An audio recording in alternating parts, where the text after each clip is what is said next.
Doctor అవ్వాలి అనే ఒత్తిడి ఈ రోజు చాలా మంది విద్యార్థుల జీవితాలని ప్రమాదంలోకి నెట్టేస్తుంది. 2015లో కేవలం 6 లక్షల మంది నీట్ రాస్తే, అదే 2026లో ఆల్మోస్ట్ 26 లక్షల మంది స్టూడెంట్స్ నీటికి అపియర్ అవుతున్నారు. అయితే భారతదేశంలో ఉన్న టోటల్ ఎంబీబీఎస్ అడ్మిషన్స్ వచ్చేసి 1,30,000.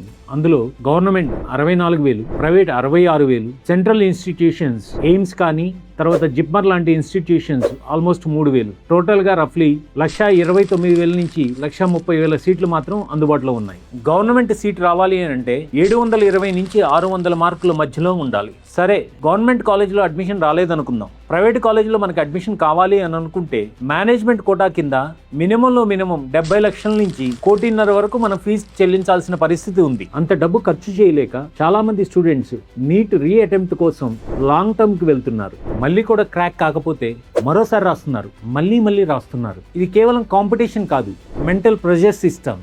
2022 సంవత్సరంలో ఆల్మోస్ట్ 14,000 మంది స్టూడెంట్స్ సూసైడ్ చేసుకున్నారు. వారిలో ఎక్కువ మంది నీట్ ఆస్పిరెంట్స్ అని రిపోర్ట్స్ చెప్తున్నాయి. ఇప్పుడు paper leak, examination cancellations, CBI investigations, ఇలా లక్షల మంది నీట్ ఆస్పిరెంట్స్ ఫ్యూచర్ అనేది అన్సర్టనిటీలో ఉంది. ఇది కేవలం ఒక బ్యాడ్ ఇయర్ కాదు, పూర్తిగా బ్రోకెన్ సిస్టమ్ అని నిరూపిస్తుంది. ఈ బ్రోకెన్ సిస్టంలో మీ పిల్లల ఫ్యూచర్ రిస్క్ లో పడకూడదు అని అంటే పార్ట్ 2 తప్పక చూడండి.